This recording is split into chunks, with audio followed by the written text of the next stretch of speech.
Kook 200 gram tamarindo pulp in 200 milliliter water.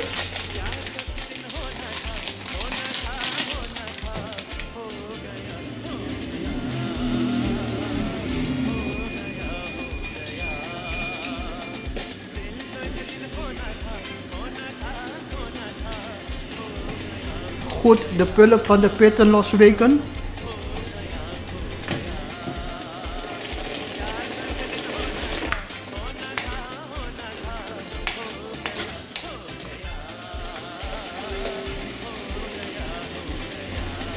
Wanneer het uitdroogt, voeg toe 100 milliliter water.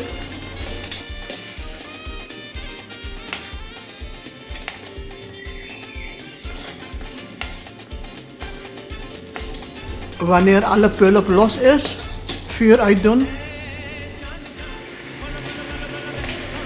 Zeef pulp en laat saus afkoelen. 100 milliliter water bijdoen door de zeef. Gooi pulp en pitten weg. 1 kleine theelepel komijnzaad fijn malen in de vijzel.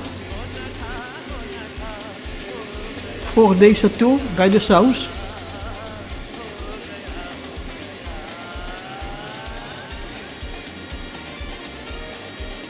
Halve kleine theelepel gemberpoeder.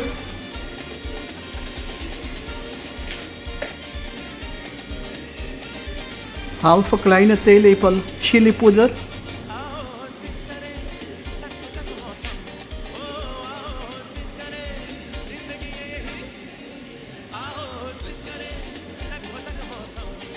Een kleine theelepel chaat masala. Mix alles.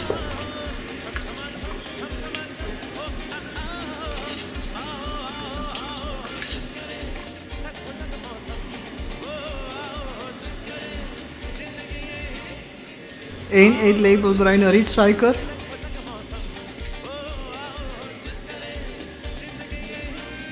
Halve kleine theelepel mineraalzout.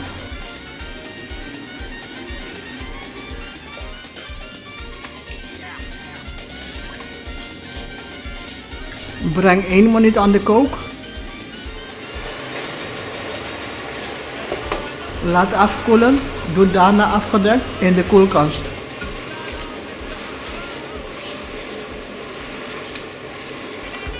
Beste mensen, het is in de coronatijd normaal als u tegen muren of planten praat.